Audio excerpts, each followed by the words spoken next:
معزز علماء کرام، حاضرین بزم، السلام علیکم ورحمۃ اللہ وبرکاتہ۔ الحمد للہ الحمد للہ الحمد للہ رب العالمین، والصلاة والسلام علی سید الانبیاء والمرسلین وآلہ واصحابہ الطیبین الطاہرین، لعنۃ اللہ علی الرافضین المرتدین الی یوم الدین۔ اما بعد، قال اللہ تبارک و تعالی فی القرآن المجید والفرقان الحمید، فاعوذ باللہ من الشیطان الرجیم، بسم اللہ الرحمن الرحیم، وقل جاء الحق وزهق الباطل ان الباطل كان زهوقا۔ عن عویم بن سهل ان رسول اللہ صلی اللہ علیہ وسلم قال ان اللہ عز وجل اختارنی واختار لی اصحابا فجعل لی منهم وزراء وانصارا واصہارا، فمن سبهم فعلیہ لعنۃ اللہ والملائکۃ والناس اجمعین۔ آئیے ہم اور آپ عقیدت و محبت کا دامن تھامے ہوئے خاتم پیغمبراں جناب احمد مجتبی محمد مصطفیٰ صلی اللہ تعالی علیہ وسلم کی بارگاہ میں ہدیہ درود و سلام پیش کریں۔ اللہم صلی علی۔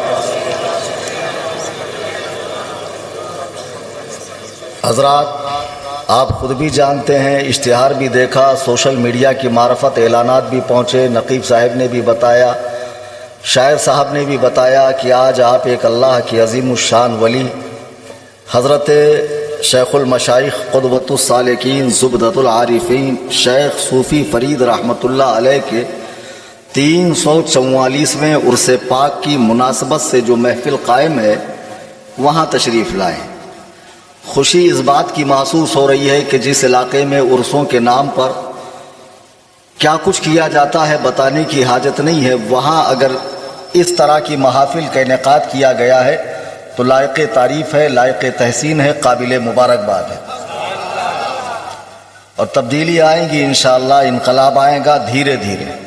اور آج جو محفل منائی جا رہی ہے وہ نبی کے نور عین، فاطمہ کے دل کا چین، شہزادہ گلگوں قبا حسین شہید ظلم و جفا صلوات اللہ تعالی علیہ وعلی جدہ الکریم کی یاد میں اور عظمت صحابہ و اولیاء کے عنوان سے یہ جلسہ منایا جا رہا ہے۔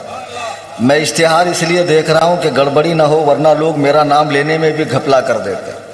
غازی اہل سنت کا غازی ہندوستان، کلیم حنفی کا کلیم رضوی، رضوی مؤخر ہے، حنفی مقدم ہے۔ اس کو ایک دم اچھے سے دماغ میں فٹ کر لو، کلیم حنفی پھر رضوی۔ تو بہرحال شاعر صاحب تو تشریف لے گئے، سید صاحب قبلہ دامت برکاتہم بیٹھے ہیں۔ صبح مفتی صاحب قبلہ سے قیام گاہ پہ ملاقات ہوئی، سمیر القادری صاحب خلیفہ سرکار، محدث کبیر اور بھی دیگر علماء کرام ہیں جن کے اسماء میں نہیں جانتا۔ آپ کے شہر کے حوالے سے لگ بھگ 5 سال کے عرصے سے یہ نوجوان بچے رابطے میں تھے، حضرت تاریخ دے دیجئے، تاریخ دے دیجئے۔ میرا مزاج نہیں ہے دور و دراز جا کر تقریر کرنے کا، تقریر کرنا بڑی بات نہیں، اس کے بعد جو جھیلنا پڑتا ہے مجھے وہ بڑا مسئلہ ہے۔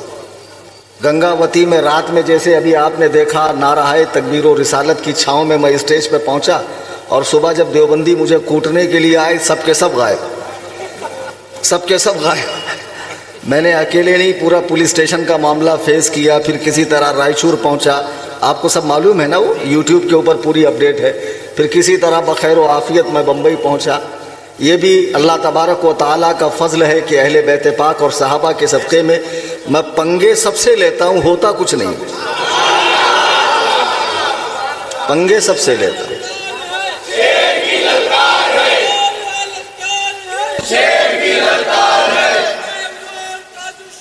عزیزان محترم، اب مسئلہ یہ ہے کہ میں جس شہر میں جاؤں تاریخ تو لے لیتے ہیں، بڑے جوش کے ساتھ جذبے کے ساتھ تشریف لائیے اور ایسا کیجئے، پھر جانے کے بعد جو وہاں کی بات سننے ملتی ہے، یہ مت بولیے گا، وہ مت بولیے گا، وہ مت بولیے گا، تو پتہ نہیں میں کیا بولوں، سمجھ میں نہیں آتا ہے۔ اب کسی شخص کے آپ ہاتھ پیر باندھ دیں اور باندھنے کے بعد اسے اکھاڑے میں اتاریں اور اس کے سامنے ایک کھلے ہاتھ پیر کا پہلوان ہو، وہ بیچارہ کیسے لڑے؟ تو ہمارے بھی ہاتھ پیر کھولنے دو۔ میں ایک بات کہتا ہوں کہ جن کو میری بات سے تکلیف ہے، ہمارے سنی بھائی جو بھی ہوں، جس بھی سلسلے سے ہوں، جس بھی خانقاہ سے ہوں، عقیدتاً تو ہے ہم میں سے، عقیدتاً ہے ہم میں سے، مسائل کا اختلاف اپنی جگہ ہے، تو جن کو بھی میری بات سے اختلاف ہے، میرا کوئی ایسا اسٹیٹمنٹ، کوئی ایسا بیان جو نیٹ پر ہو، وہ اہل بیت پاک کے حوالے سے ہو یا حضرات صحابہ کے حوالے سے ہو یا اولیاء کرام کے حوالے سے ہو یا علماء کے حوالے سے ہو، تو پہلے جب میں آپ کے شہر میں آیا ہوں تو ایمانداری کا تقاضا یہ ہے کہ آپ میرے سامنے آئیں اور کہیں بھائی فلاں بات آپ نے یہ کہی ہے، اس کی دلیل کیا ہے؟ اگر میری بات کتاب اللہ سے، سنت رسول سے، اجماع صحابہ سے، قیاس فقہا سے ثابت نہ ہو، اہل سنت کے 4 اساس یعنی 4 بنیاد، قرآن و حدیث، اجماع و قیاس، اگر یہاں سے میری بات نہ ہو تو آپ میری بات مت سنیے، مجھے تقریر میں مت بلائیے، مجھے پورے ہندوستان میں بین کر دیا جائے۔ لیکن یہ کیا ٹچا پنا ہے کہ میں آپ کے شہر میں مہمان بن کے آ رہا ہوں اور آپ یا پولیس ہل مدد کر کے یہاں وہاں بھاگیں گے، ادھر ادھر جائیں گے، میری بات سنے بغیر، سمجھے بغیر، میرے معافی ضمیر کو آپ سمجھے بغیر اگر اس طرح کریں گے تو غلط بات ہے، ایسا بالکل نہیں کرنا چاہیے۔ تو بہرحال میں کسی کو چڑھانے کے لیے یا دکھ پہنچانے کے لیے نہیں آتا ہوں۔ میں نے بارہا ایک مثال دی ہے کہ ایک شخص کے ہاتھ میں اگر زخم ہو جائے، پیر میں زخم ہو جائے، وہ کسی طبیب کے پاس جائے، ڈاکٹر کے پاس جائے جو تجربے کار ہو اور کوہنا مشق ہو، جب وہ دیکھتا ہے کہ اس میں کیڑے پڑنے کا اندیشہ ہے اور یہ ناسور بڑھ کے پورے جسم کے نظام کو خراب کر دے گا، تو وہ ڈاکٹر کیا کرتا ہے؟ چیرا لگاتا ہے، وہاں سرجری کرتا ہے، آپریشن کرتا ہے، تو ایسے میں مریض بلبلانے لگتا ہے، روتا ہے، چیختا ہے، چلاتا ہے، تو ڈاکٹر اگر اسے اسی حال میں چھوڑ دے کہ بیچارے کو تکلیف ہو رہی ہے تو وہ ڈاکٹر نہیں ہے، ڈاکو ہے۔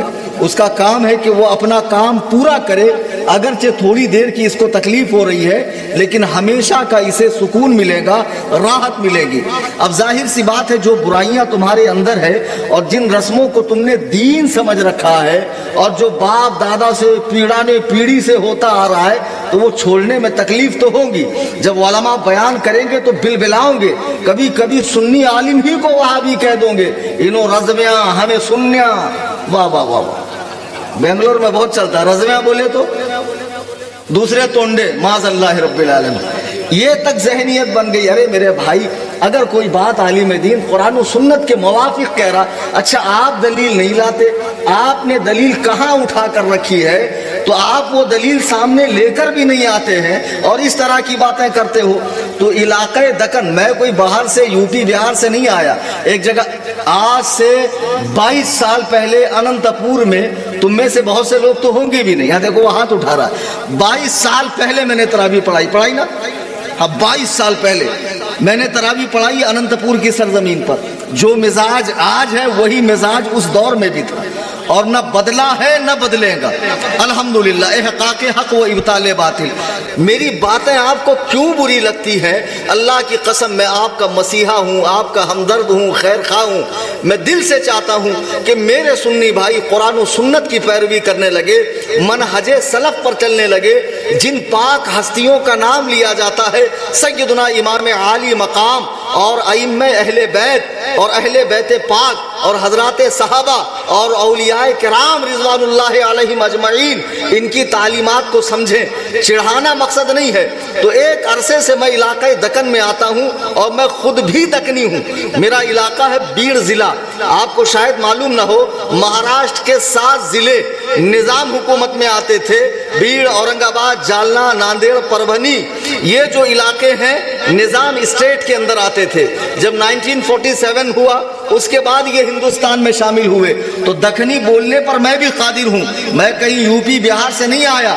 اب ہم لوگ اس علاقے میں رد کرتے ہیں تو لوگ کہتے ہیں ہم کو کیا کرنے کا، یہ تھانوی، گنگوہی یہ باہر کے لوگ ہیں، ان کے بارے میں یہاں کیوں بتا رہے ہیں؟ تو اللہ کے بندوں، یہ تمہارے علاقے کے تو نہیں ہے، اگر ان کا رد کیا جا رہا ہے، ان کی جو کفریہ باتیں ہیں عوام کے سامنے رکھی جا رہی ہے، آپ کو خوشی محسوس ہونا چاہیے کہ جو نوجوان نسل وہاں متاثر ہو رہی ہے انہیں بچانے کے لیے یہ باتیں کی جاتی ہے۔ اب دیکھو ادونی شہر ایک تاریخی شہر ہے، ایک ہستی جن کو 344 سال ہوئے زیر زمین آرام فرماتے ہوئے، اب ایک نیا فرقہ اٹھ کر کہے یہ مزار پہ گنبد بنانا شرک ہے، یہ چادر چڑھانا حرام ہے، وہاں حاضری کفر و شرک ہے، اس طرح کی اگر پگلوں والی باتیں کریں تو ظاہر سی بات ہے دلیل قوال صاحب نہیں دیں گے، دلیل شاعر صاحب نہیں دیں گے، دلیل عالم دے گا۔ اس لیے ضروری ہے کہ آپ اپنی صفوں میں علماء پیدا کریں، اپنے یہاں علماء کی کھیپ تیار کریں، اور دوسروں پہ نربھر نہ رہیں کہ باہر والے آ کر تمہارا علاقہ سنبھالیں گے،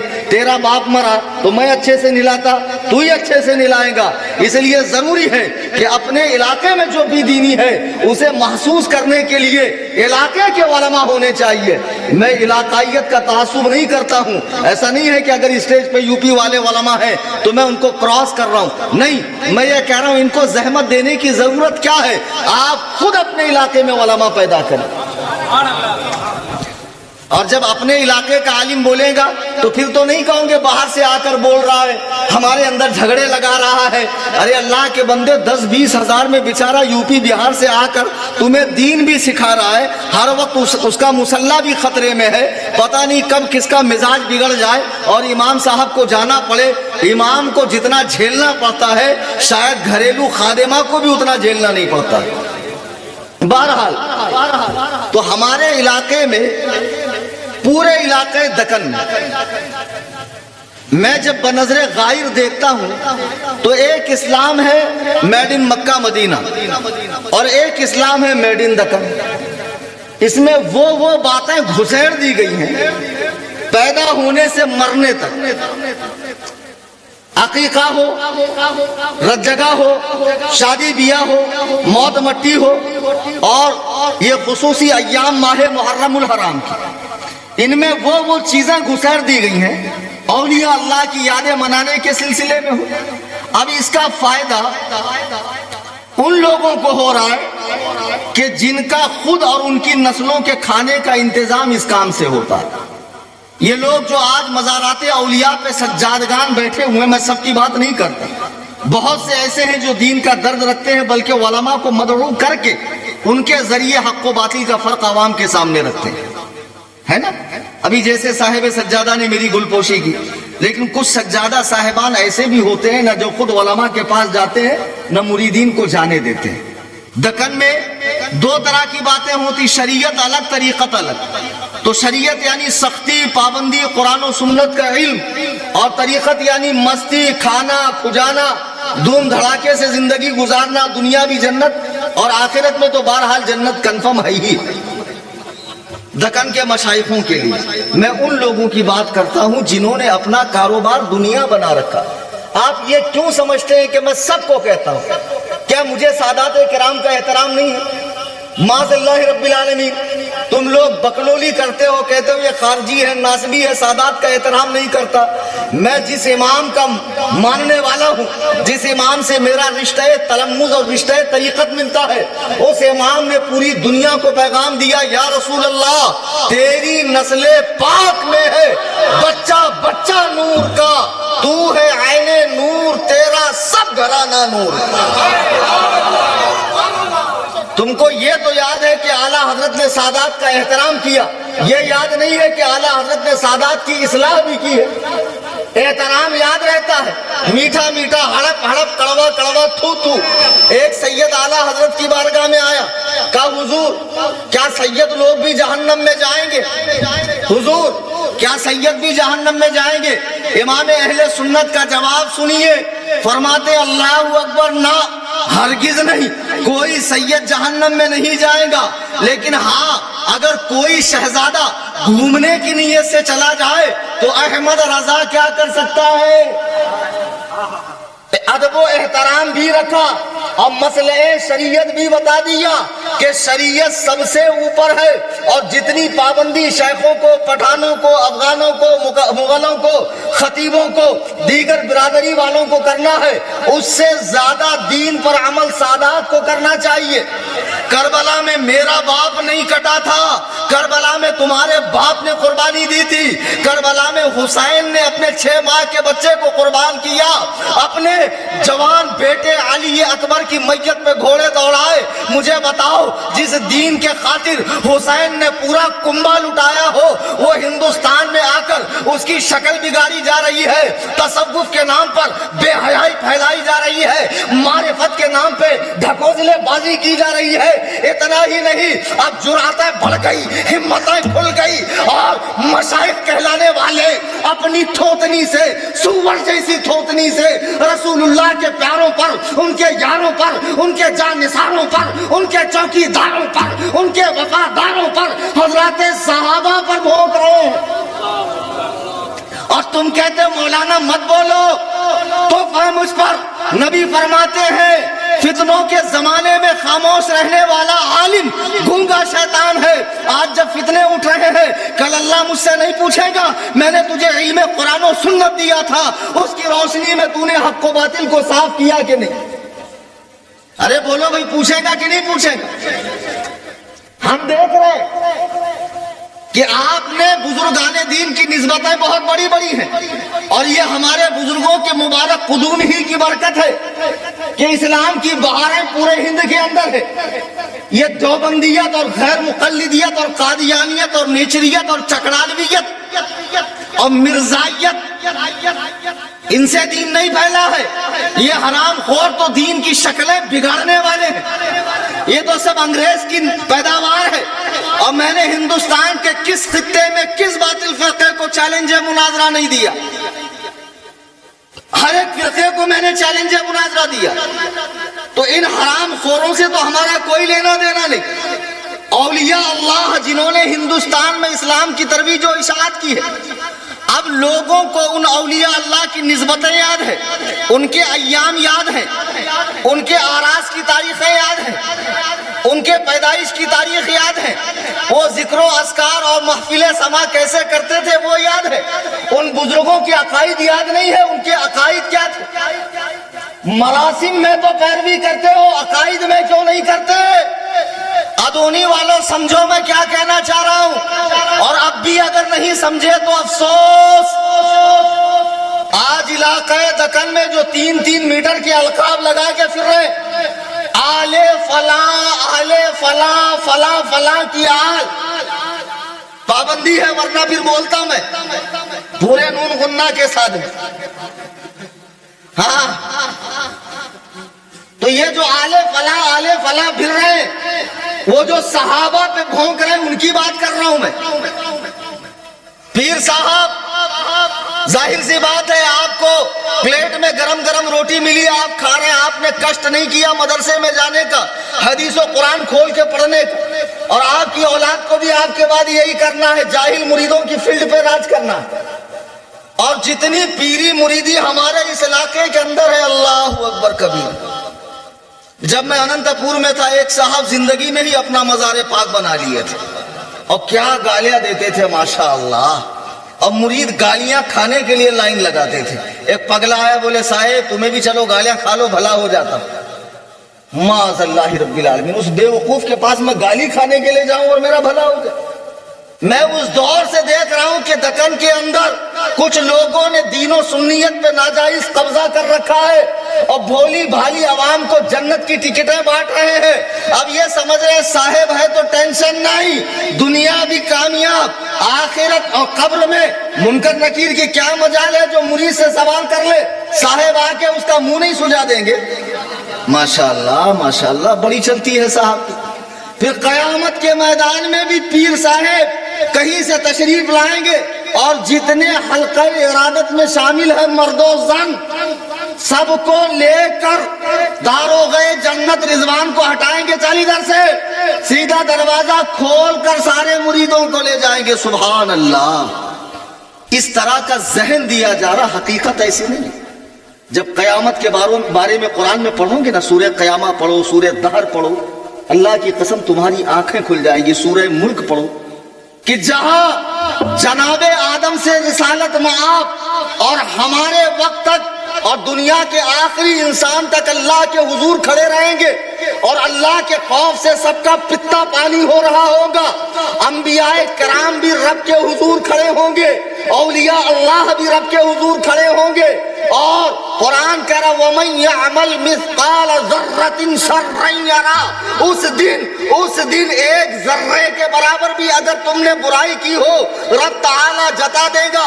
تم کس گمان میں ہو کہ جس نے تمہیں پیدا کیا, صحیح سلامت آزاد دیے, اپنی بندگی کے لیے بنایا, اس کی اور اس کے رسول کی نافرمانی کر کے کسی مرشد کو خوش کرنے کے بعد جنت میں چلے جاؤ گے؟ نہیں. اللہ کی قسم خدا کے حضور تمہیں حساب دینا پڑے گا, اور اللہ تعالیٰ حساب لے گا.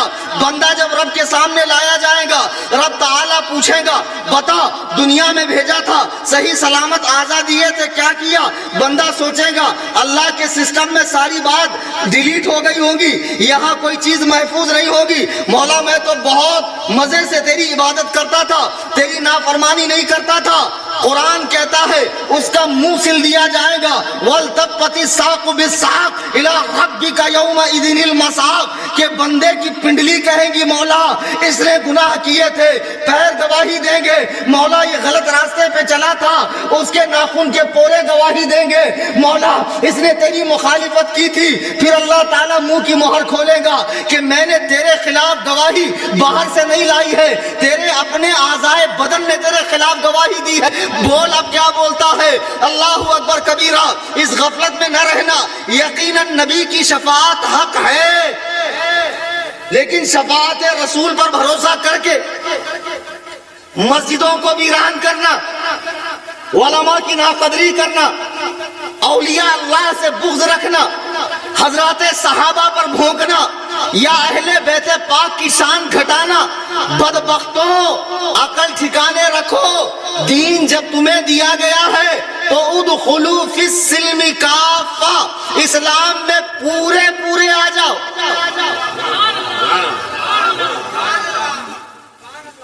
عجیب حال ہے. میں حیدرآباد جاتا ہوں تو کچھ نہیں دیکھا, اچھا اتنی دیر میں کسی کو کچھ بولا میں نے. حیدرآباد جاتا تو میرا پروگرام روکتا, پتہ نہیں کیا ان کو مسئلہ ہے. اور چھوٹے 6 سال کے پدے جن کا ٹیٹوا دبا دو تو وہیں دم توڑ دیں گے. ایسے پدا پدی یہ بھی کہہ رہے ہیں کہ نہیں انہوں باغی تھے, منافق تھے. کون؟ امیر معاویہ. پیر صاحب تو کام کیجئے نا, مسند ارشاد سے اتریے تھوڑی دیر کے لیے, 10 منٹ کے لیے ہمارے سامنے آ جائیے. آخر وہ کون سی لال کتاب کی روایت ہے جو آپ کو تو دکھ گئی ہم کو نہیں دکھ رہی؟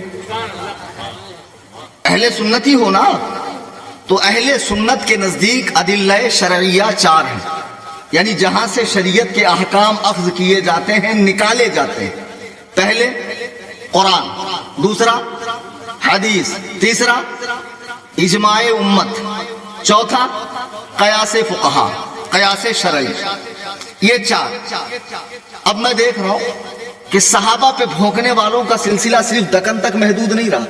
اب یوٹیوب پہ چینل بنا کر وہ لوگ جن کا کام تھا پائپ لائن درست کرنا, گٹر صاف کرنا, وہ لوگ بھی ماشاءاللہ صحابہ پر گفتگو کر رہے ہیں. اور پیر صاحب خالی دکن میں نہیں ہیں, بمبئی میں آؤ تو ماشاءاللہ ایک صاحب تھے, اور حقیقت میں آپ نے ان کا میرا ڈیبیٹ دیکھا بھی ہوگا. پنچر کی دکان تھی ان کی, چل نہیں رہی تھی, تو دوست سے پوچھے یار کیا کروں, دکان بھی چل نہیں رہی ہے اور گھر کا بڑا مسئلہ ہے, اور اماں روز پریشان کرتی ہے, بیوی بھی پریشان کرتی ہوں. تو بولے میں آپ کو ایک بنا موڑی لگا ہوا بزنس بتاتا ہوں جس میں ہینگ لگے نہ پھٹکری اور رنگ آوے چوکھا. تھوڑا سا گیٹ اپ چینج کرنا ہے, داڑھی بڑھا لینی ہے, جھپریاں چھوڑ دینا ہے, 10-20 مالا کی تسبیح پہن لو, 10 انگلی میں 20 انگوٹھی پہن لو, آل فول بکواس کرو, جنت کی ٹکٹیں بانٹو. ماشاءاللہ سکسیس ہو گئے, کاروبار چل گئے. آج ان کے بھی مریدین نہیں مریدین ہیں. فرماتے ہیں میرے بہت مریدین ہیں, جبکہ اس گدہ الذی خردماغ کو یہ بھی نہیں معلوم کہ مریدین دو کو بولتے ہیں. مریدین کتنے کو بولتے ہیں؟ لیکن وہ کیا فرماتے ہیں؟ میرے بہت مریدین ہیں. ماشاء اللہ ماشاء اللہ. اب بمبئی میں جب مناظرہ ہوا تو پیر صاحب کو ہمارے سامنے لے کر آ گئے. بھئی عالم کا مقابلہ عالم سے تو ہو سکتا، اب عالم کا مقابلہ کسی ڈپلومہ والے سے ہو سکتا. ابھی دیکھیں نہیں بنگلور میں ایک صاحب مفتی اختر حسین کے سامنے کیا لے کر آ رہے؟ وہ 2-4 مہینے کا کورس کسی انسٹیٹیوٹ سے کیا، کورس کیا، ان کو ڈگری مل گئی ڈپلوما کی، وہ آگے مفتی اختر صاحب سے بھیڑنے کے لیے. ارے بھیڑو تو قاعدے کے آدمی سے بھیڑو نا یار. اب ہم کو مناظرے میں لے کے گئے، بولے آج آپ بہت چلاتے ہو، آج آپ کی خیریت ناپی جائے گی، بہت بڑے بڑے حضرت لوگ تشریف لائے ہیں. تو میں نے کہا ہوں گے واقعی میں علم کے بڑے، مجھے کیا معلوم. بڑے سے مراد بہت بڑے پیٹ العلوم والے تھے ماشاءاللہ، جبہ قبہ. اب یہ دھونس اس کو جمانا جو تمہاری حقیقت نہ جانتا، سمجھے. غبارے کے اندر سوئی ٹوچ دو، پوری ہوا نکل جائے گی. ہر سوجا ہوا آدمی صحت مند نہیں ہوتا ہے. جب ہم مسجد میں پہنچے تو ماشاءاللہ پیر صاحب بیٹھے تھے اور نیچے کتابیں رکھی تھی. تو ہم نے کہا پیر صاحب سب سے پہلے یہ تمیز سیکھو کہ اللہ کی کتاب رسول اللہ کی حدیث نیچے رکھی ہے اور تم اوپر بیٹھے ہو. تو پیر صاحب کو جب ہم نے کرسی سے اتارا تب مریدین کو ذرا برا لگا، اور بعد میں جب ہم نے گفتگو سنی ہم نے دیکھا تو پہلے ماشاءاللہ خوب تام جھاپ حلقے مریدہ چونچ لال پیر صاحب کی پان کھا کر، اور مریدین بالکل عقیدت میں ہاتھ باندھے، جی حضور جی حضور ماشاءاللہ ماشاءاللہ. ابے ایسے اندھ بھکت مت بنو، ایسے اندھ مت بنو. شریعت نے پیر میں 4 شرطیں رکھی ہیں، وہ 4 شرطیں جس میں پاؤ بیعت ہو جاؤ. بیعت ہونا فرض واجب نہیں ہے، مستحب ہے. کیا ہے؟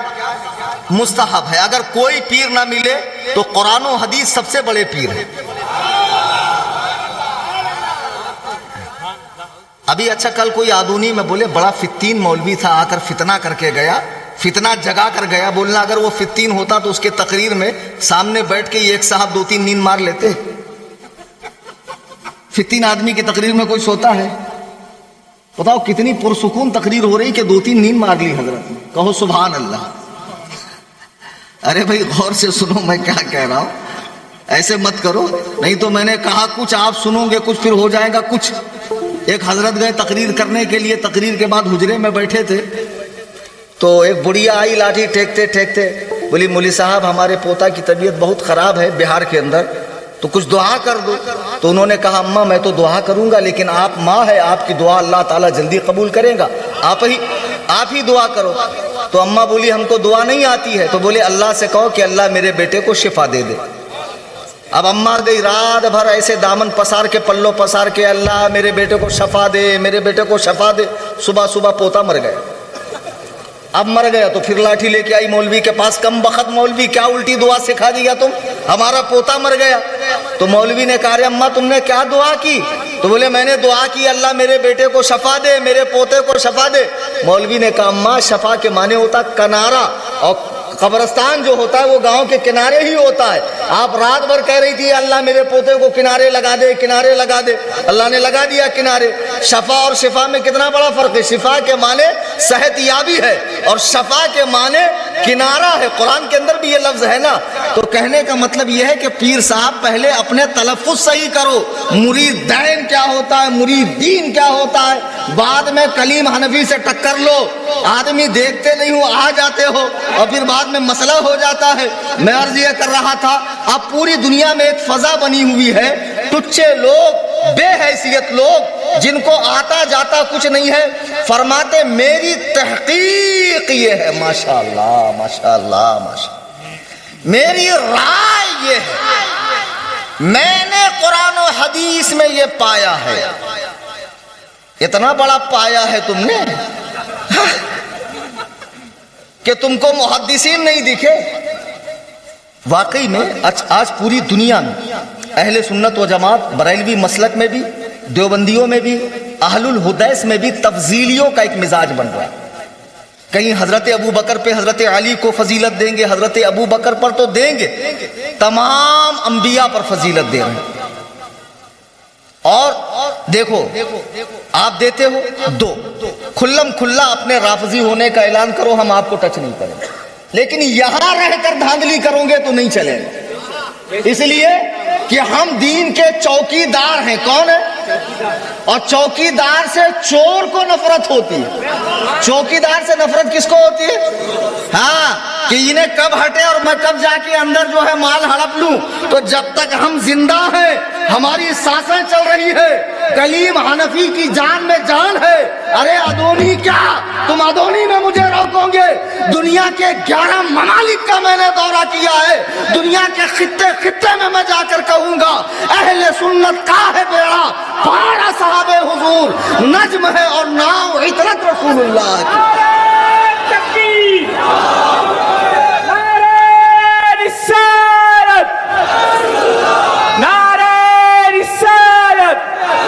شیر ہندوستان، شیر ہندوستان، للکار ہے، للکار ہے، للکار ہے، للکار ہے، غازی اہل سنت۔ میرا بیان بھی آپ کے پراپر یہاں کے چینل، کون سا چینل ہے؟ رضا آدونی رضا چینل پہ لائیو چل رہا ہے، اور ہم نے کبھی بھی ڈر کر دب کر بات نہیں کی ہے۔ عظمت صحابہ کے ہم امین ہیں۔ ہمارے علماء بنگلور تشریف لے گئے 19 تاریخ کو، اور جسم کو سامنے لا کر بٹھایا گیا ٹیلی فونک مناظر۔ عوام بڑی بھولی ہے، اصل میں عوام کو کیا معلوم، جو چلا چلا کے تقریر کرے، ہاتھ پٹکے، مائک پھینکے، مجھے چھوڑ دو، مجھے کہہ لینے دو۔ زبردست انہوں مخرر، انہوں زبردست مخرر۔ تمہارا نکلتا خاص قاسم بھائی کے خبر پہ خوا خائیں خائیں کر رہا۔ تو اب لوگوں کا معیار یہ ہے کہ لا کر بھیڑا دیا وہ ایک رافضی کو جو 150 مناظرے کر چکا تھا، ماشاءاللہ۔ کس سے؟ ہاں 150، چائے بیچنے والے سے، پکوڑی تلنے والے سے، رکشہ چلانے والے سے، ہاں کپڑے کی دکان میں کام کرنے والے سے، پلمبر کام کرنے والے سے۔ عجیب حال ہے یار۔ شیخ سعدی فرماتے ہیں عالم اور جاہل کا مقابلہ ہو تو جیتے گا جاہل ہے، اس کے پاس کوئی لمٹ نہیں نہ بات کرنے کی، کدھر بھی نکل جائے گا، اور عالم کا ایک دائرہ ہے بات کرنے کا۔ لیکن جو گھیرا ہے مفتی اختر حسین صاحب نے، قابل تعریف۔ لوگ بولے صوفی کلیم رہنا تھا، بولے 10 منٹ میں ہوتا، نہیں ہوتا، بگڑ جاتا۔ بہت جذباتی آدمی ہوں میں، سیدھا مانتا کہ پھر پھوڑ دوں، ہاں سیدھی بات۔ ارے حضور نے ارشاد فرمایا کہ برائی روکنے کے 3 درجے ہیں، پہلے ہاتھ سے روکو، پھر زبان سے روکو، پھر دل سے برا جانو۔ تینوں درجوں پر میں عمل کر لیتا ہوں۔ بہرحال بہت اچھے سے مناظرہ ہوا۔ اب دیکھ رہے ہیں ہم کہ بنگلور ہو، آپ کا علاقہ ہو، ہمارا بمبئی ہو، پوری دنیا میں ایک فکر پیدا ہو رہی ہے جو اپنے آپ کو مولائیت سے تعبیر کر رہی ہے۔ خدا کی قسم ایسا کون مسلمان ہو جو مولائی نہ ہو، جو جسے حضرت علی سے تعلق نہ ہو؟ خدا کی قسم علی کی محبت ایمان ہے، علی کا چہرہ دیکھنا عبادت ہے، علی حق کے ساتھ ہے، ہم علی کے ساتھ ہے، ہمارے شجرے میں علی ہے، علی کے بغیر ہمارا گزارا نہیں ہے۔ ولایت بھی در علی ہی سے تقسیم ہوتی ہے۔ ہمارے شجرے کو آپ پہلے پڑھیں گے تو مولائے کائنات کا نام آتا ہے، لیکن ہم وہ مولائی ہیں جو حضرت علی کے ارشادات پر عمل کرتے ہیں، فرامین پر عمل کرتے ہیں، فرمودات پر عمل کرتے ہیں۔ اور تم وہ مولائی ہو جسے صرف دعوی محبت ہے۔ ایک باپ جس کا گلا پیاس سے سوکھا جا رہا ہے، بیٹے سے کہتا بیٹا پانی پلا، بیٹا کہتا ابا آپ بہت اچھے ہیں۔ اس نے کہا بیٹا میں بہت اچھا ہوں لیکن مجھے پیاس لگی ہے۔ کہتا نہیں نہیں نہیں ابا آپ بہت زیادہ اچھے ہیں۔ ارے وہ کہہ رہا کم بخت میں واقعی بہت اچھا ہوں لیکن پانی تو پلا۔ اب چھوٹا بیٹا دیکھ رہا ہے کہ باپ کو پیاس لگی ہے، وہ جا کر پانی لا کر دیتا ہے۔ مجھے بتاؤ جس نے حکم کی تعمیل کی وہ صحیح یا جو محبت کا دعویٰ کر رہا ہے وہ صحیح؟ آپ کہیں گے جو حکم کی تعمیل کر رہا ہے وہ صحیح ہے۔ ہم مولائے کائنات کے ارشادات پہ چلنے والے لوگ ہیں، تم محبت کا دعویٰ کرنے والے لوگ ہیں وہ، اور خدا کی قسم تمہاری محبت جھوٹی ہے۔ تم مولائے کائنات سے کیسے محبت کرتے ہو؟ آؤ حضرت مولائے کائنات کا یہ فرمان جس کی 80 سندیں موجود ہے، فرماتے ہیں جو مجھے ابو بکر و عمر سے افضل کہے میں اسے 80 کوڑے ماروں گا۔ نہیں ہے حضرت مولائے کائنات کا یہ فرمان؟ اور اگر میں اسے شیعی کتب سے دکھا دوں تو، شیعی کتب سے یہ تو ابو بکر و عمر کی بات ہے. حضرت علی سے پوچھا گیا، شیعوں کی کتاب ہے، حضرت امام باقر روایت کر رہے ہیں. امام باقر سے امام جعفر پوچھ رہے ہیں کہ اے میرے دادا، اے میرے باپ، یہ بتائیے کہ صفین اور جمل میں جو مولا کے سامنے آئے تھے وہ کون تھے؟ کافر تھے؟ کہا نہیں. جب حضرت علی سے سوال ہوا کہ آپ کے مقابلے میں آنے والے کافر تھے، آپ نے فرمایا نہیں، وہ مومن تھے، موحد تھے. غور سے سنو. پھر پوچھا فما ہم، وہ کون تھے؟ منافق تھے؟ مولا کائنات فرماتے نہیں، وہ تو شریعت اور سنت کا اتباع کرنے والے تھے، مومن خالص تھے، منافق نہیں تھے. پھر پوچھا فما ہم، کون تھے؟ تو حضرت علی فرماتے اخواننا بغوا علینا، وہ ہمارے بھائی تھے جو ہم سے الگ راستے پر چلے. بتاؤ، علی تو معاویہ کو بھائی کہیں، علی تو حضرت طلحہ کو بھائی کہے، حضرت زبیر کو بھائی کہے، صحابہ کو بھائی کہے، اور تو 14 صدیوں کے بعد پیدا ہونے والا جسے استنجا کا ڈھیلا تک لینا نہیں آتا ہے، جس پر اس کے اپنے گھر والے بھروسہ نہیں کرتے ہیں، ضروری بات کے وقت باہر بھگا کر کنڈی لگا کر آپس میں بات کرتے ہیں، یہ کتے کا بچہ ان نفوس قدسیہ کے اوپر بھوکتا ہے. کہیں گے مولانا گالی دے رہے، نہیں. امام قاضی عیاض فرماتے ہیں وَمَن يَكُونُ يَطْعَنُ فِي مُعَاوِيَةَ فَذَلِكَ كَلْبٌ مِّن كَلَابِ الْحَاوِيَةِ، جو امیر معاویہ پر بھونکے وہ جہنم کے کتوں میں سے کتا ہے. یہ اہل سنت ہے. وہ تمہاری سنیت نہیں چلیں گی ڈپلیکیٹ والی جس میں شیعت کا رنگ ہے. وہ تمہاری روایتیں نہیں چلیں گی جو ایران کے فیکٹری میں گڑھی گئی ہے. آج روایتیں لا کر صحابہ کے فیصلے کر رہے ہو. مجھے بتاؤ اللہ نے عمر دی کتنی؟ پتہ نہیں. صبح مسجد میں اعلان ہو جائے کہ فلاں وقت مٹی ہوگی، اتنی سی عمر کے اندر نماز نہیں، روزہ نہیں، حسن اخلاق نہیں، ماں باپ کا ادب و احترام نہیں، پڑوسیوں کے حقوق نہیں، اللہ والوں سے وابستگی نہیں، علماء کا احترام نہیں، کچھ نہیں. لیکن صحابہ کے فیصلے کر رہا ہے. اور مرشد بھی خام مخام میں بیٹھے ہوئے مریدین کو لے کر چاندی کے چلم میں گانجا شریف کا دور چل رہا ہے، اور اس کے بعد صحابہ کے فیصلے ہو رہے ہیں. معاذ اللہ رب العالمین. اور نشیڑیوں اور گنجیڑیوں، جب علماء نے فرمایا، حدیث پاک ہے، پیاز کھا کر مسجد میں آنا مکروہ تحریمی ہے. مکروہ تحریمی جو جائز ہے اس کے بو سے ملائکہ قریب نہیں آتے. تم گانجا اور نشہ کرتے ہو، تمہارے منہ کے قریب ملائکہ آئیں گے. اور بچوں کو نشیڑی بنا رہے، معاذ اللہ رب العالمین. اور یہ صحابہ کے فیصلے کر رہے. آؤ امیر معاویہ کی شخصیت کو سمجھو. ایک جگہ ایک صاحب مجھ سے کہنے لگے کہ امام نسائی نے فرمایا کہ امیر معاویہ کے شان میں کوئی صحیح حدیث موجود نہیں ہے. امام نسائی نے فرمایا کہ امیر معاویہ کے شان میں کوئی صحیح روایت موجود نہیں. پیر صاحب، علم الحدیث میں صحیح کا مقابل غلط نہیں ہوتا ہے. پہلے تو آپ علم الحدیث پڑھیے، ضروری ہے کہ نہیں؟ ہر فن کو اس کے ماہرین سے پتہ کیا جاتا ہے. ابھی آپ کے پیٹ میں اگر درد ہو اور صبح صبح آپ ایک چپل سینے والے کے پاس جائیں کہ حضور پیٹ میں بڑا درد ہو رہا ہے، کوئی نسخہ لکھ دیجئے، ہوتا؟ کہاں جاتے؟ ڈاکٹر کے پاس. سبحان اللہ. سونا بنانے کا تو کہاں جاتے؟ انجینئر کے پاس، سونار کے پاس، ہے نا. گھر بنوانا ہو تو کس کے پاس جاتے؟ درزی کے پاس. بڑے ہوشیار لوگ ہیں. اچھا یہ بتاؤ، بھینس خریدتے تو کیا پوچھتے؟ گوبر کتنا دیتی؟ کیا پوچھتے؟ شاباش. مطلب اتنے چتر ہو، اتنے زیرک ہو، اتنے فہم و ذکا والے ہو کہ کہاں کیا کرنا یہ معلوم. تو دین کس سے بھی کیوں سیکھتے ہو؟ جنہوں نے باقاعدہ 18 سال مدرسے میں کھپائے ہیں،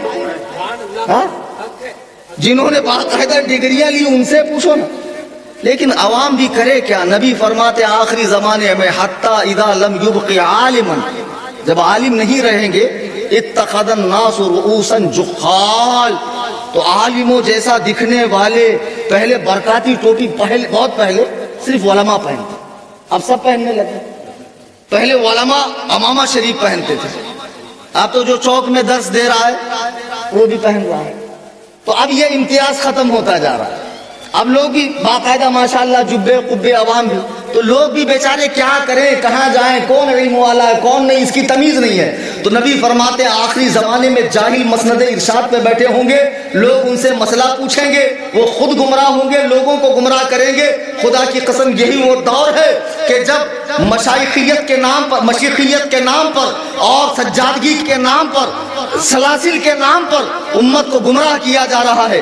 اسکالرز, ڈاکٹر, پروفیسر, انجینئر جن کی فیلڈ یہ نہیں تھی, وہ اس فیلڈ کے اندر اپنی ماتھا پھوڑی کر رہے ہیں. کہتے ہیں امام نسائی نے کہا کہ امیر معاویہ کے شان میں کوئی صحیح حدیث نہیں ہے. ادونی والو لکھ لو, سن لو, اگر کل کو مناظرے کی نوبت آئے تو کسی اور کو مت بلانا, اسی غلام تاج الشریعہ کلیم حنفی کو بلا لینا.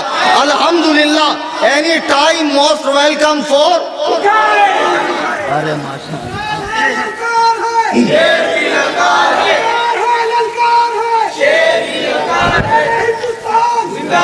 تمہارے نعروں میں اتنا دم نہیں ہے, تمہارے جذبوں کے اندر ابھی وہ ابال نہیں ہے. بیچارے نقیب صاحب نے بھی اتنا زور لگایا, کوشش کی کہ کچھ آپ کے اندر جوش و ابال پیدا ہو جائے. خیر میں بھی تھوڑی دیر عرض کر کے اپنی بات ختم کر دوں.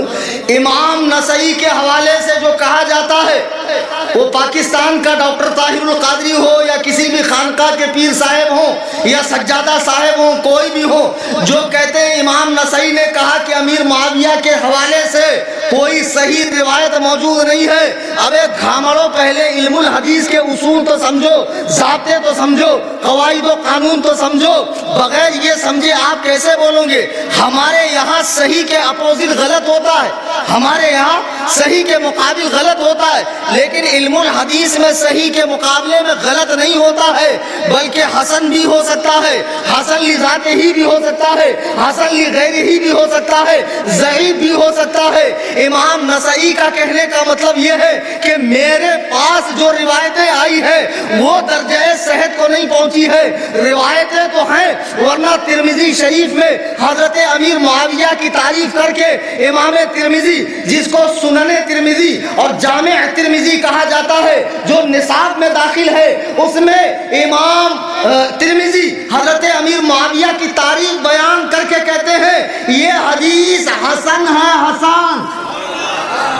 اور امام ترمذی کا حسن صحیح ہوتا ہے. آپ کب سمجھو گے پیر صاحب؟ اور بخاری قرآن کریم کے بعد سب سے بڑی کتاب, جو غیر مقلد 4 سال کی عمر میں یہ ہاتھ میں لے لیتا, جیسے ڈھولک کمپنی 4 سال کی عمر میں فتاوی رضوی ہاتھ میں لیتی ہے. وہ کچھ ہی لوگ سمجھے, 1 مہینے سے کٹائی چالو ہے نا. تو بخاری شریف قرآن کریم کے بعد سب سے بڑی کتاب, اس بخاری میں کتاب المناقب, تعریف کی کتاب, اس میں باب معاویہ کے فضائل موجود ہے, فضائل معاویہ کا باب موجود ہے, اٹھا کر دیکھ لو. اور امام بخاری حدیث لے کر آئے ہیں اول جیش من امتی یغزون البحر قد اوجبو, کہ میری امت کا پہلا لشکر جو سمندر کے راستے قسطنطنیہ پر حملہ کرے گا, جو سمندر کے راستے جہاد کرے گا, اس پر جنت واجب ہو چکی ہے. امام حجر عسقلانی فرماتے ہیں اس امت کے پہلے لشکر نے جو سمندر کے راستے جہاد کیا ہے, اس میں حضرت امیر معاویہ موجود تھے.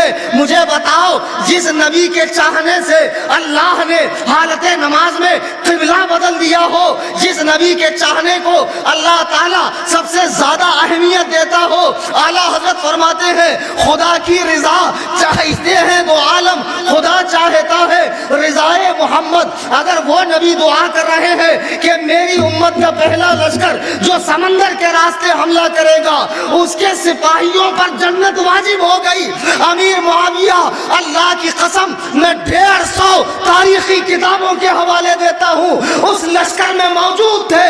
اگر امیر معاویہ موجود ہے, جنتی ہے, پھر تیری کیا حیثیت ہے ایک صحابی کو باغی, منافق اور جہنمی کرنے کی؟ نعرہ تکبیر, نعرہ رسالت, مطلق اعلی حضرت.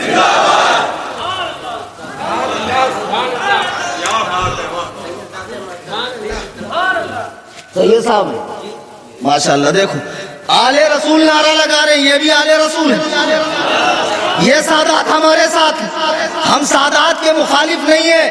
میں بار بار کہتا ہوں اللہ کی قسم جتنے سادات ہیں ان کی جوتیاں میرے سروں کا تاج، لیکن کم سے کم اپنے نانا کے دین کا مذاق مت بناؤ، اس طرح حضور کے پیاروں پر مت بھونکو کہ جنہوں نے اس دور میں نبی کا ساتھ دیا کہ جب رات کے تاریکی میں نبی کو مکہ چھوڑ کر جانا پڑا۔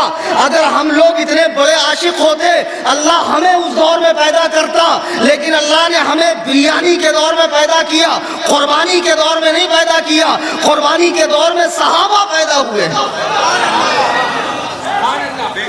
جن کے راستے میں کانٹے بچھائے گئے، جن کو پتھروں سے مارا گیا، جن کے زخموں کو چھلنی کیا گیا، جن کی اولادوں کو مار دیا گیا، جنہیں گرم گرم ریت پہ کھینچا گیا، جنہیں 3 سال تک شعب ابی طالب میں قید کیا گیا، جنہیں وطن چھوڑنے پہ مجبور کیا گیا۔ 1000 کا لشکر مدینے پہ چڑھائی کر کر انہیں مارنے کے لیے آتا ہے۔ کتنی تکلیفیں صحابہ نے سہی ہیں، اللہ اکبر کبیرہ۔ بتاؤ وہ کس لالچ میں اسلام لائے؟ اس وقت تو اسلام کی کیفیت یہ تھی کہ ایک دن کھاتے، 2 دن بھوکے رہتے، پیٹ پہ پتھر باندھ کر مسجد کی تعمیر کرتے۔ بتاؤ صحابہ نے کس لالچ میں اسلام قبول کیا؟ کوئی لالچ نہیں۔ نبی کے دنیا سے تشریف لے جانے کے بعد دور صدیقی اور دور فاروقی میں قیصر و کسریٰ فتح ہوا، اور پھر اسلام کے اندر مال و دولت کی آمد ہونے لگی، تب جا کر۔ اور اس وقت تو کئی صحابہ دنیا سے جا چکے تھے، وہ جو دنیا سے جا چکے انہوں نے اسلام قبول کیوں کیا؟ یہ شیعوں کا مذہب ہے کہ نبی کے جانے کے بعد تمام صحابہ دین سے پھر گئے، صرف 7 صحابی اسلام پر باقی رہے۔ آپ کا ضمیر گوارا دیتا ہے اس بات کی؟ معاذ اللہ رب العالمین، کیا نبی کی صحبت میں کوئی تاثیر نہیں تھی کہ 20 10 سال ساتھ میں رہے اور نبی کے جاتے ہی اسلام سے پھر گئے؟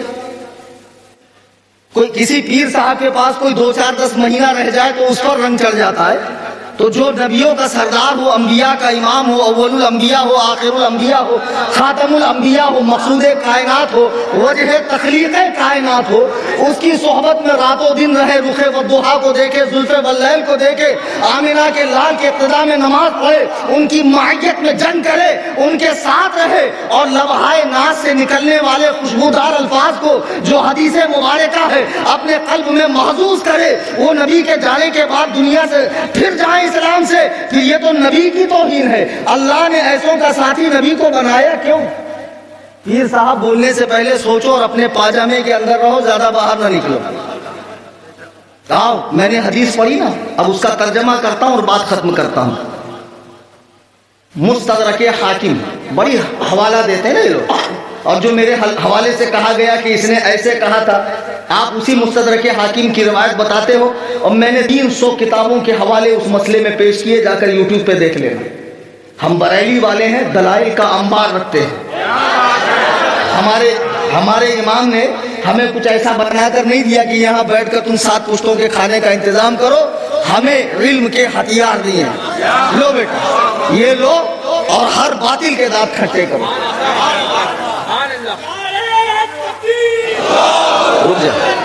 رک جا مستدرک حاکم کی حدیث ہے، ادونی والوں اور قرب و جوار والوں اور آن لائن سننے والوں، کچھ میل کچیل ہو تو آج نکال دو، توبہ کر لو، اللہ غفور الرحیم ہے، معاف فرما دے گا۔ نہیں معلوم تھا زبان سے نکل گیا۔ نبی فرماتے ہیں، روائم ابن ساعدہ روایت کرتے ہیں، ان رسول اللہ صلی اللہ علیہ وسلم، اللہ کے رسول نے فرمایا، ان اللہ عز وجل اختارنی واختار لی اصحابا، اللہ نے مجھے چن لیا۔ کیوں چنا؟ نبی بنانے کے لیے، رسول بنانے کے لیے، مصطفیٰ بنانے کے لیے، مجھے نبیوں کا آخر بنانے کے لیے، نبیوں کا خاتم بنانے کے لیے، نبیوں کا امام بنانے کے لیے، اول و آخر بنانے کے لیے، نبی الانبیاء بنانے کے لیے چن لیا۔ ان اللہ عز وجل اختارنی، اللہ نے مجھے چن لیا، وصحابا، اور میرے صحابہ کو بھی اللہ ہی نے چنا ہے۔ صحابہ کو کس نے چنا؟ اللہ نے اب جو لوگ صحابہ پہ بھونک کیا حیثیت، ذرا غور کیجئے، نبی کا ساتھی مرضی سے نہیں بنتا ہے، اللہ نے بنایا ہے۔ جب دیکھا کہ یہ نفوس قدسیہ بے لوث ہے اور یہ نبی پر اپنا جان مال سب کچھ قربان کرنے دیں گے لیکن نبی کا پسینہ تک زمین پر گرنے نہیں دیں گے، اللہ نے ایسے مخلصوں باوفا لوگوں کو نبی کا ساتھی بنایا۔ امیر معاویہ بھی ہجری 6 میں اسلام لے کر آئے، فتح مکہ پر انہوں نے اسلام کا اعلان کیا، 6 سال 5 سال 6 سال نبی کی صحبت میں رہے، حضور نے انہیں کتابت کی ذمہ داری دی۔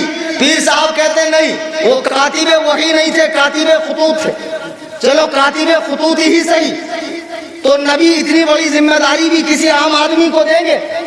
پتہ نہیں خط میں کیا گڑبڑ کر دے، یہ تو شاہان وقت کو خط جاتے تھے۔ تو رسول نے اعتماد کیا، بھروسہ کیا، معاویہ کو اپنے پاس رکھا، ان کی بہن کو اپنے نکاح میں لے کر، کس کی بیٹی کو؟ سفیان اور ہندہ کی بیٹی پر۔ جب حضرت عائشہ پر الزام لگا تھا، زنا کی تہمت جو لگی تھی، نبی نے حضرت علی سے پوچھا تھا نا تمہارا کیا خیال ہے؟ حضرت علی کا جواب سنیں اور قربان جائیے باب مدینۃ العلم پر۔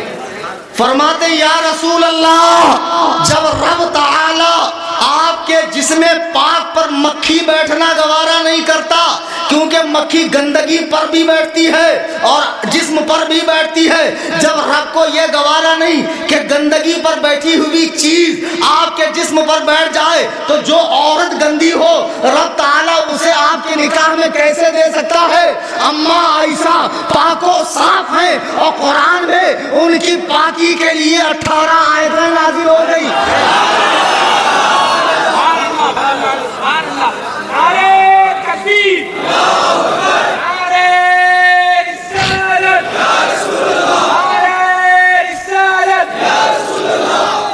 تو سوچو، حضور نے نکاح فرمایا ام حبیبہ سے جو سفیان کی بیٹی ہے، ہندہ کی بیٹی ہے، معاویہ کی بہن ہے۔ اگر وہ خاندان غلط ہوتا تو کیا رسول اللہ علیہ السلام اسے نکاح میں لے کر آتے؟ نہیں، حضور نے رشتہ داری کی۔ اور آگے سنو، حضور فرماتے میں اللہ کا انتخاب، صحابہ اللہ کا انتخاب، فجعل لی منہم وزراء وانصارا واسعارا، تو یہ جو اللہ نے میرے لیے ٹیم چنی ہے، اس ٹیم کے اندر کچھ میرے صحابہ بنائے، کچھ کو میرا مددگار بنایا اور کچھ کو میرا رشتہ دار بنایا، کچھ کو میرا رشتہ دار بنایا۔ اب آگے سنو، فرما رہے ہیں فَمَنْ سَبَّهُمْ فَعَلَيْهِ لَعْنَةُ اللَّهِ وَالْمَلَائِكَةِ وَالنَّاسِ أَجْمَعِينَ، تو جو ان میں سے کسی کو برا کہے، میرے انصار کو، میرے صحابہ کو، میرے رشتہ داروں کو، میرے یاروں کو، میرے پیاروں کو، میری آنکھ کے تاروں کو، اگر کوئی برا کہے، سب کے معنی گالی ہی نہیں ہوتا ہے، دل میں برا جاننا، زبان سے ہلکا کلمہ کہنا بھی ہوتا ہے۔ مفتی صاحب سے پوچھ لیجئے، نبی فرما رہے فَمَنْ سَبَّهُمْ فَعَلَيْهِ لَعْنَةُ اللَّهِ، تو جو ان میں سے کسی کو برا کہے اس پر اللہ کی لعنت، اس پر ملائکہ کی لعنت، اس پر تمام انسانوں کی لعنت۔ آج پیر صاحب کو بریلوی تو برے لگتے ہیں کیونکہ متشدد ہیں، لیکن رافضی اچھے لگتے ہیں۔ پتہ کیا حالت ہو گئی تمہاری؟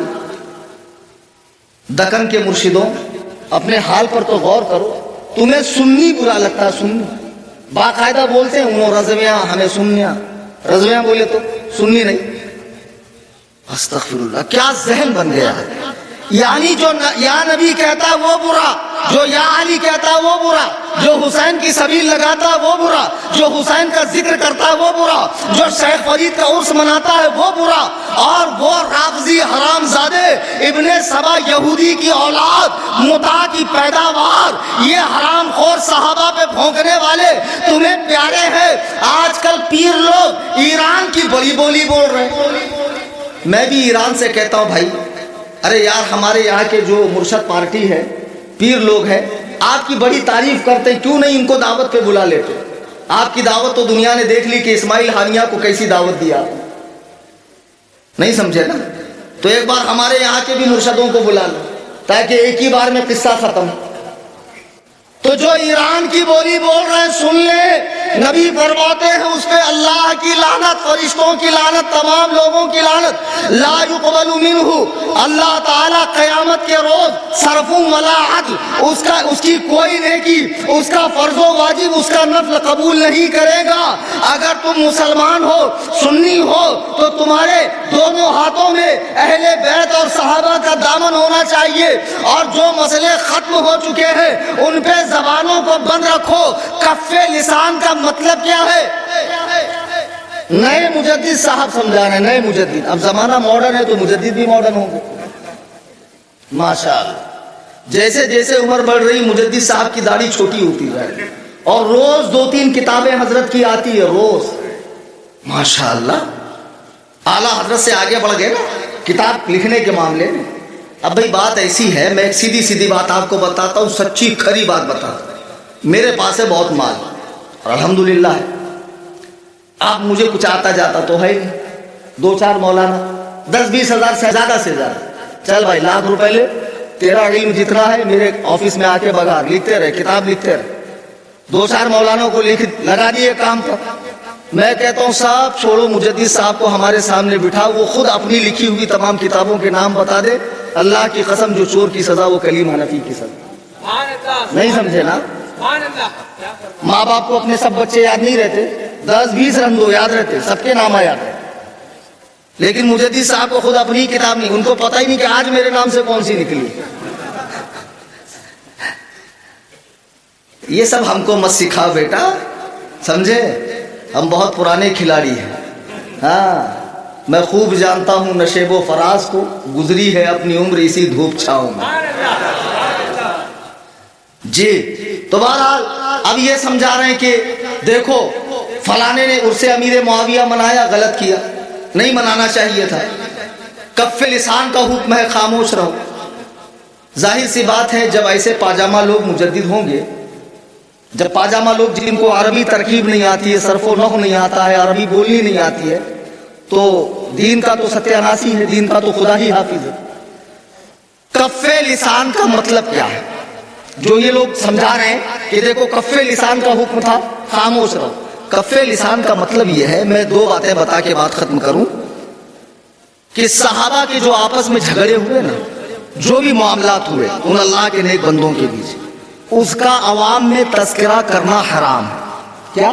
اس کا تذکرہ کرنا حرام ہے، لیکن تعریف کرنی منع نہیں. تعریف میں کف لسان نہیں ہے.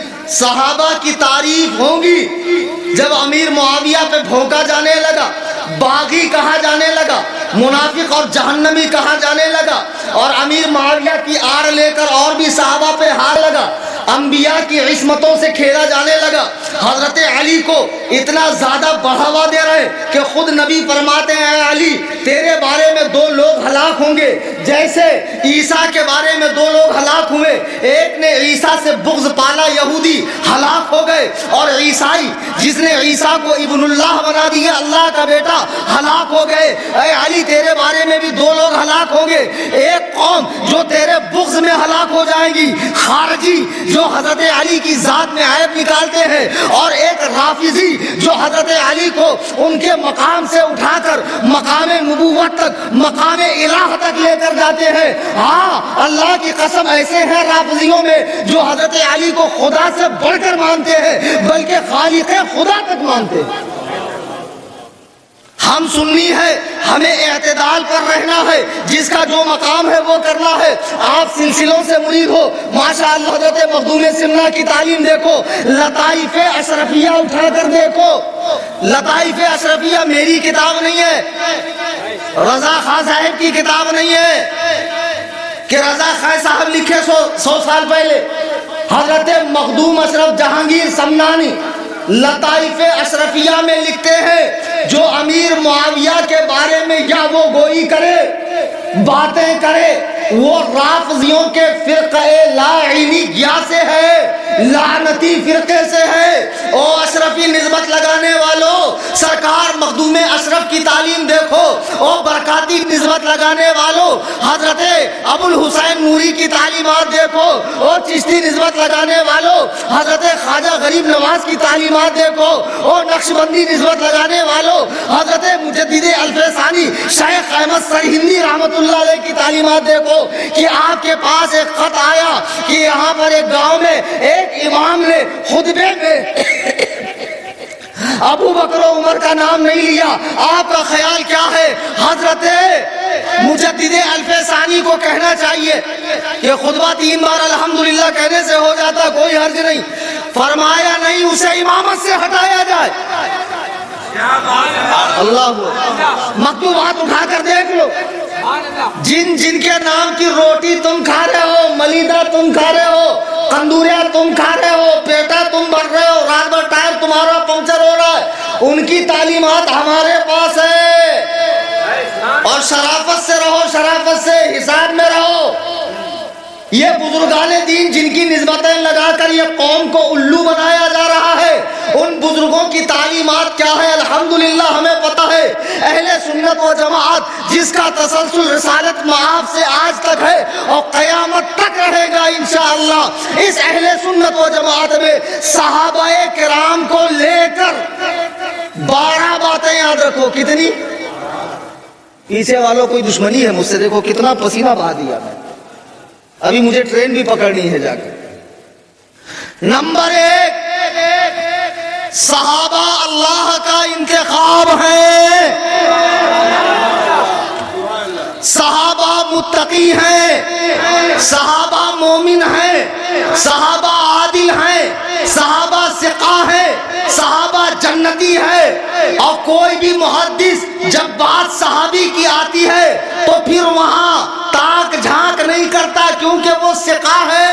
روایتوں کی جو چھان پھٹک ہوتی ہے صحابہ سے نیچے، صحابہ پر نہیں ہوتی ہے.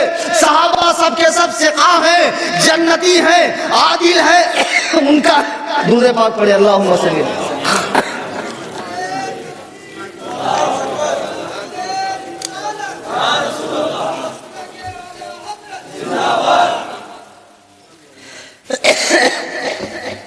عزیزان محترم، ان کا ذکر خیر سے کرنا ضروری ہے، ان کا ذکر شر سے کرنا حرام ہے، ان کی محبت واجب ہے. یہ اہل سنت و جماعت کی بنیادیں ہیں، اجماعی عقائد ہے صحابہ کو لے کر. حضرت امیر معاویہ کی صحاح ستہ میں 100 سے زیادہ روایات ہیں. حضرت امام ابن سیرین فرماتے ہیں کہ ہم اہل بدعت سے حدیث نہیں لیتے. صحیح مسلم کا مقدمہ پڑھو. اگر امیر معاویہ کی کوئی حیثیت نہ ہوتی تو ان سے محدثین حدیث لیتے، اولیاء اللہ ان کی تعریفیں کرتے. کشف المعجوب اٹھا کر پڑھو، لطائف اشرفی اٹھا کر پڑھو. امیر معاویہ پہ بھونکنے والے اب پیدا ہو رہے ہیں، اور میں انہیں مطاع کی پیداوار کہتا ہوں جو حضرت امیر معاویہ پہ بھونک رہے ہیں. ورنہ نبی کے کسی صحابی کے بارے میں اہل سنت و جماعت میں کلام کی گنجائش نہیں ہے. کف لسان کرنا ہے، زبان کو روکنا ہے. ان کے بیچ میں جو جنگ ہوئی وہ ختم ہو گئی. ان کے قلوب ایک دوسرے کے لیے پاک و صاف تھے. اس وقت سب جنت کے مزے لوٹ رہے ہیں. ابھی ہمارا مرنا، قبر میں جانا، حشر میں پہنچنا، اللہ کو حساب دینا باقی ہے. ہم جیسے ٹچے لوگوں کی حیثیت نہیں ہے کہ ان لوگوں کے حوالے سے زبانیں دراز کریں، اور ان کے فیصلے کر چکے. ان سب کا فیصلہ ہو چکا ہے. وَكُلًّا وَعَدَ اللَّهُ الْحُسْنَى، اللہ نے ان سب سے جنت کا وعدہ فرما لیا ہے. اور انشاءاللہ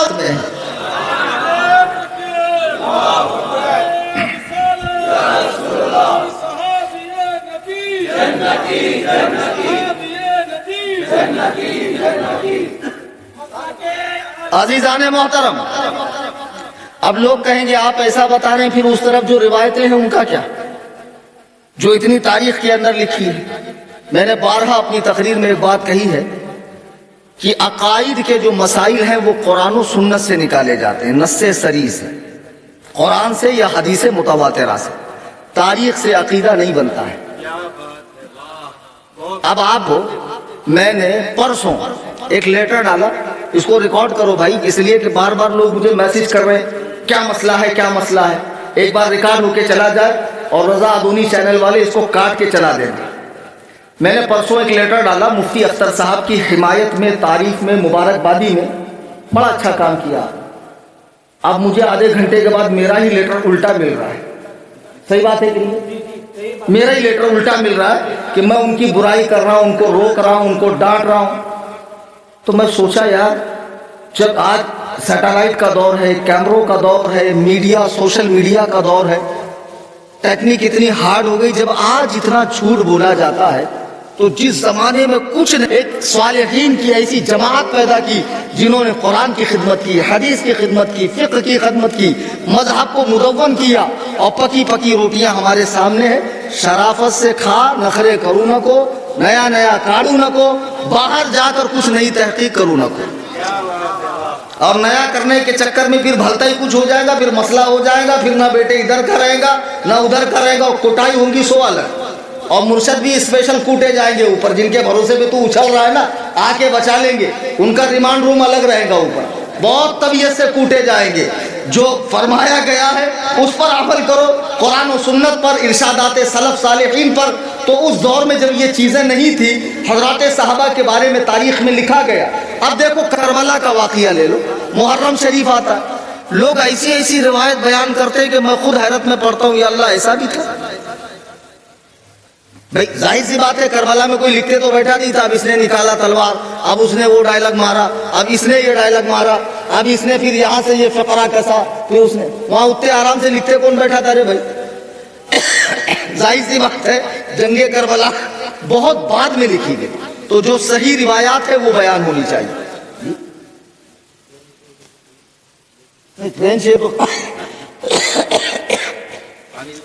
تو بہرحال اس طرح حدیثوں میں بھی بڑا گھپلا ہوا، تاریخ میں بھی ہوا، اور گھپلے باز تو آج بھی پیدا ہو رہے ہیں، آج بھی حدیث کے نام پہ گھپلا کر رہے ہیں۔ کتنا گھپلا کر رہے ہیں؟ رمضان کا مہینہ آتا اچھا خاصا 20 رکعت تراویح پڑھتے نا، پڑھتے کہ نہیں پڑھتے؟ 1000 روپے کی چپل آپ لے کے آتے، آج پہلی تراویح ہے، جا کے نماز پڑھوں گا، باہر آئے بعد تیرے کو مسجد کے استنجا خانے کی چپل ملتی نہ ہو، تیری چپل کہاں غائب ہو گئی؟ وہ 8 والا لے کے بھاگا ہے۔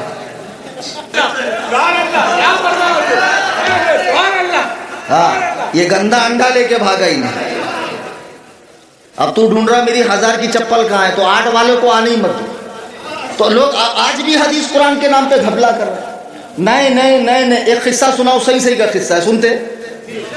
اجازت ہے سید صاحب؟ اجازت ہے؟ ہمارے یہاں پان ٹپری پہ ایک صاحب بیٹھتے تھے، تو اچھا تھا بیچارے کا، چلتا تھا، پان کو چونا لگا کے لوگوں کو کھلاتے تھے، لیکن بول کے چونا لگاتے تھے، کتنا لگو، بول کے کتنا لگانا کر۔ اب ان کی ماں بولی بیٹا دیکھ کام دھام چل رہا نہیں، ایسا کر تو سعودیہ جا، کچھ اچھا 4 پیسے کما تو اپنا گھر بھی بنے گا، بہن کی شادی بھی ہوگی، تیرے لیے بھی چاند جیسی دلہن لے کے آؤں گی میں۔ ہر ماں کا ارمان رہتا بیٹے کو چاند جیسی دلہن لانا، بیٹا بھلے نائجیریا کا رہنے والا ہوں، جیسے میرا ہی دیکھ لو بازو میں ہے، دھوپ میں بہت گھومتا ہے نا یہ۔ تو بہرحال اب ماں نے ان کو بھیج دیا، اب یہ وہاں گئے، ارے سن رہے بھائی خواجہ معین الدین، تو اب یہ صاحب گئے سعودی، لیکن ان کا دل نہیں لگ رہا تھا، وہاں ایسے بڑے بڑے روٹے آتے نا، خبوز بولتے اس کو، بڑے بڑے روٹے آتے، اب وہ خبوز ان کو کھائی نہیں جا رہا تھا، تو بار بار روز اماں کو فون لگا، اے اماں ہم آئے واپس، تو اماں بولتی نہیں کم بخت اتنا تم کو محنت کر کے وہاں بھیجے، واپس آنے کے لیے بھیجے، وہیں رہو، کماؤ اور اچھے سے پیسہ جماؤ اور یہاں کے حالات سدھارو۔ اب بیچارہ کبھی ہوا کی شکایت کرے، کبھی پانی کی شکایت کرے، کبھی کھانے کی شکایت کرے، ماں مگر سنتی نہیں تھی۔ اب اس کے دماغ میں ایک آئیڈیا آیا کہ ایسا کچھ کرتا ہوں کہ اماں مجھے بلا لیں گی، تو اس نے کیا کرا معلوم، ایک دوست اس کا انڈیا آ رہا تھا، اس کے ساتھ میں 2-4 خبوز دے دیا، یہ اماں کو لے جا کے دے، بولنا آپ کا بیٹا وہاں پر یہ کھاتا ہے۔ اب اس کو پکا یقین کہ اماں کھائیں گی اور کھانے کے بعد مجھے بلا لیں گی۔ اب یہ صاحب جب خبوز لے کر آئے، پہنچے، اب بعد میں اماں کا فون گیا تو ان کے پیروں تلے کی زمین نکل گئی۔ اماں نے کیا بولا معلوم ہے؟ بولے بیٹے وہ جو سعودیہ سے تم تبرک بھیجے تھے نا، وہ پورے محلے والے لے کر چلے گئے، ہم کو تو کچھ بچا ہی نہیں، 10-20 تو اور بھیج دو وہاں سے۔ اب یہ سمجھ گیا اب جانا مشکل ہے، آپ مشکل ہے، آپ نہیں جا سکتا، تو کیا کروں؟ تو وہاں پہ بیچارے عربی سیکھنے لگے. عربی تو کون سی عربی بولتے سعودی میں؟ قرآن حدیث والی. ارے بھوجپوری عربی بولتے رہے بھائی. وہاں کی عربی ہمارے بھی سمجھ میں نہیں آتی. ہم پڑھے سو الگ, وہاں بولتے سو الگ. اب یہ صاحب آپ بھوجپوری عربی سیکھ لیے, پھر وہ فارم کی مرغی کو چوچ نہیں رہتی لال لال, ویسا رومال پہن لیے. اب ماشاءاللہ متوع ہو گئے, مسند امام احمد کسی نے لا کر دیا, ڈائریکٹ پڑھنے لگے. اب ماشاءاللہ پھر یہ جھاپک جھوا داڑا رکھا اتنا بڑا. اب سعودی کی ہوا میں کچھ خاصیت ہے نا بھائی, جو وہاں جاتا موحد ہو جاتا ہے, بہت بڑا علامہ ہو جاتا ہے. اب یہ صاحب سعودی سے آئے اور کیا غضب ڈھایا. میں بات کر رہا ہوں اہل حدیثوں کی, یہ نا سمجھ نا اہل فرقہ بہت حدیث و قرآن پہ عمل کا دعویٰ کرتا ہے.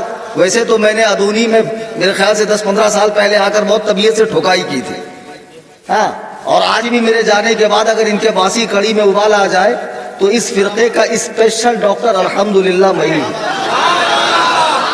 پورا کھولتا ہوں. کھولنے کے بعد وہاں سے گوبر نکال کے بھیجا ڈالتا ہوں. جو حدیث قرآن پڑھنے کا شوق چڑھا ہے نا خود سے, ڈائریکٹ ماشاءاللہ بولے رکو ابھی آپ سے مناظرہ کرتے کرتے بتاتا ہوں کہاں لکھا ہے, رکو ابھی گوگل کھول رہا ہوں. اور 2-4 دن گوگل کی سروس بن رہی تو یتیم ہو جائے گا. پھر یہ غیر مقلد نہیں ہے, یہ گوگل کا مقلد ہے, یہ گوگل کا مقلد ہے. تو بہرحال گوگل سے حدیث ڈھونڈتے ہیں. تو اب یہ صاحب بھی سعودی سے آئے, ماشاءاللہ پہلے تو ٹھیک ٹھاک تھے, لیکن اب جب دیکھا گیا تو اتنا بڑا داڑھا, لال رومال, پیٹ العلوم بہت بڑا, ماتھے پر شامی کباب بنا ہوا ہے, ہاتھ میں 4 انگل کی تسبیح ہے, وہ چل بھی نہیں رہی ہے, اور پیچھے ہاتھ کر کے تسبیح پڑھ رہے. اللہ جانے انگلی کہاں چل رہی ہے, تشریف لائے محلے کے اندر. پھر اس کے بعد جب ہم نے ان کو دیکھا تو اب لوگوں کو بنا بولے چونا لگا رہے. پہلے بول کے لگاتا تھا کتنا لگاؤ, اب حدیث قرآن کے نام پہ فراڈ کر رہا. تو اب دیکھو حدیث قرآن خود سے پڑھنے کا بھیانک نتیجہ کیا ہے. نبی علیہ السلام کا فرمان ہے, تم میں سے کوئی شخص بھی رکے ہوئے پانی میں پیشاب نہ کرے, رکے ہوئے پانی میں پیشاب نہ کرے ورنہ پانی خراب ہو جائے گا. اب جب یہ صاحب نے حدیث پڑھی تو ان کا دماغ زیادہ چلتا ہے, یہ بڑے محدث ہے, یہ انچی ٹیپ لے کر ناپتے امام ابو حنیفہ آگے ہیں کہ میں آگے ہوں. تو یہ اپنے آپ کو ہی آگے پاتے ہیں امام ابو حنیفہ سے, کیونکہ امام ابو حنیفہ کو 3 حدیث یاد تھی اور ان کو کئی ٹھو یاد ہے. ماشاءاللہ ماشاءاللہ. تو بہرحال محقق صاحب تحقیق کرنے لگے, بولے حدیث میں فرمایا گیا رکے ہوئے پانی میں استنجا سے پانی ناپاک ہوتا ہے, لیکن میرے خیال سے میری رائے یہ ہے, میرا سوچنا یہ ہے کہ اگر کوئی ڈائریکٹ پاخانہ کرے تو پانی خراب نہیں ہوگا. بتاؤ, اتنا لوگوں کا دماغ چل رہا ہے گدھے, جس پیشاب سے پانی ناپاک ہوگا تو پاخانہ کوئی اچھی چیز ہے, پاخانہ تو اور زیادہ گندا ہے, پانی ناپاک نہیں ہوگا. تو یہی حال ہمارے یہاں کے لوگوں کا بھی ہے, ڈائریکٹ ان کو تاریخ مل گئی, حدیث مل گئی, روایتیں مل گئی. ارے اللہ کے بندے, حدیث قرآن ڈائریکٹ پڑھو گے, امام سفیان بن عیینہ کہتے گمراہ ہو جاؤ گے. نہیں گمراہ ہوگے, حدیث پڑھو گے. نبی فرماتے بغیر سورہ فاتحہ کی نماز نہیں ہوتی. قرآن کہتا ہے کہ جب قرآن پڑھا جائے چپ رہو, آپس میں ٹکرا رہا, آپس میں ٹکرا رہا. پھر نبی کا فرمان ہے 1 دن قربانی کرو, 3 دن کرو, 4 دن کرو, فرمان ٹکرا رہے, ذہن الجھ جائے گا. اس لیے بہتر ہے علماء کی بارگاہ میں آؤ, اور جو کرنٹ ایشوز ہیں, نئے نئے مسائل امت میں چل رہے ہیں, اس کو علماء سے سمجھو اور دین علماء سے سیکھو انشاءاللہ. حضرت شیخ فرید رحمۃ اللہ علیہ کے عرص پاک میں آپ آئے ہیں, صاحب عرص کا فیضان لے کر جائیے. ان اللہ والوں سے وابستگی دنیا و آخرت میں کامیابی کا ذریعہ ہے. آج کے حالات کو دیکھتے ہوئے مجھے ایک بزرگ کا واقعہ یاد آیا کہ ان سے کسی نے پوچھا کہ حضرت جب کوئی اللہ رہے تو کیا کیا جائے. تو آپ نے فرمایا کہ جو دنیا سے اللہ والے جا چکے ہیں ان کے آستانوں سے وابستگی اختیار کی جائے. کیوں؟ جب سورج ڈوبتا ہے تو چراغ کی روشنی سے کام لیا جاتا ہے. تو یہ اللہ والے جو دنیا سے جا چکے یہی کامیاب ہیں, یہی بامراد ہیں. اور خدا کی قسم ان سے اگر عقیدت و محبت شریعت کے دائرے میں رکھو گے, آپ کی دنیا بھی کامیاب, آخرت بھی کامیاب. عرص پاک سے پیغام لے کر جائیے. ہم اہل سنت و جماعت ہیں جن کو پہچان کے لیے بریلوی اور مسلک اعلیٰ حضرت سے تعبیر کیا جاتا ہے. ہم صحابہ اہل بیت اللہ والوں سے محبت رکھتے ہیں, رکھیں گے بھی انشاءاللہ.